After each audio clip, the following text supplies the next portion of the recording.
মদনমোহনের এক ভক্ত ছিলেন কালু খান। পেশায় তিনি ছিলেন একজন ডাকপিয়ন। প্রতিদিন মানুষের বাড়ি বাড়ি চিঠি পৌঁছে দেওয়াই ছিল তার কাজ।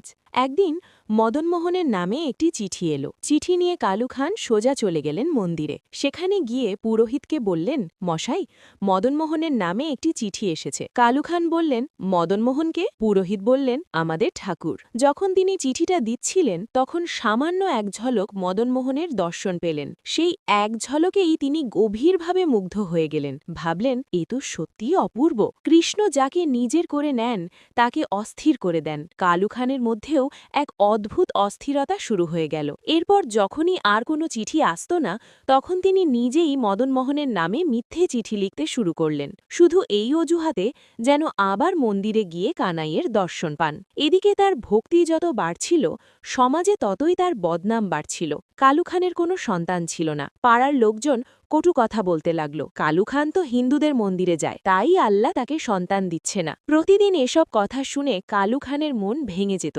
একদিন গভীর রাতে মন্দিরে এসে তিনি মদনমোহনের সামনে দাঁড়িয়ে বললেন, কানাই, মানুষ খুব খারাপ কথা বলছে। যদি একটা সন্তান দাও তাহলে ওদের মুখ বন্ধ হবে, আর আমি নিশ্চিন্তে তোমার কাছে আসতে পারব। কিছুদিনের মধ্যেই সত্যিই তার ঘরে এক পুত্র সন্তান জন্ম নিল। কালু খান আনন্দে বললেন, দেখো, আমার কানাই আমাকে এই সন্তান দিয়েছেন। ঘরের লোকেরা বলল, এ তো আল্লাহর মেহেরবানি, ঈশ্বরের কৃপাতেই সন্তান হয়েছে। কালু খান হেসে বললেন, তোমরা যেমন খুশি ভাবো, কিন্তু আমি জানি এই দয়া আমার মদনমোহনের। সময় গড়িয়ে গেল, শিশুটি 7-8 বছরের হয়ে গেল। একদিন কি হলো, নদীর ধারে শিশুটিকে সাপে কামড়াল। স্ত্রী দৌড়ে দৌড়ে মন্দিরে এসে বলল, আমার ছেলেকে সাপে কামড়েছে, তাড়াতাড়ি কোনো বৈদ্য নিয়ে চলুন। যদি আমার ছেলের কিছু হয় আমি কাউকেই ছাড়ব না, না আপনাকে, না আপনার এই মদনমোহনকে। বৈদ্য এসে দেখে বলল, শিশুটি মারা গেছে। শিশু মারা যাওয়ায় স্ত্রী রাগে শিশুটিকে কোলে তুলে মদনমোহনের মন্দিরের দিকে ছুটে গেল।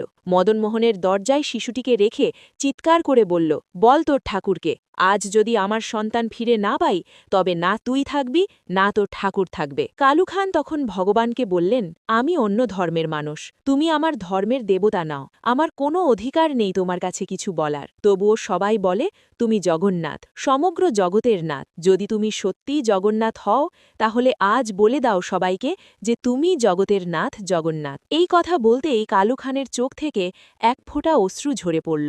আর ঠিক তখনই শিশুটি হঠাৎ চমকে উঠে বসে বলল, ও কোথায় গেল, কোথায় গেল, কোথায় গেল সে? মা চিৎকার করে বলল, কে কে কোথায় গেল? আমার ছেলে ঠিক হয়ে গেছে। শিশুটি বলল, আমার বন্ধু কোথায় গেল? আর এদিকে কালু খান মদনমোহনকে দেখছিলেন। মদনমোহন তার শিশুর সঙ্গে এতক্ষণ ধরে খেলছিলেন। জয় জগন্নাথ।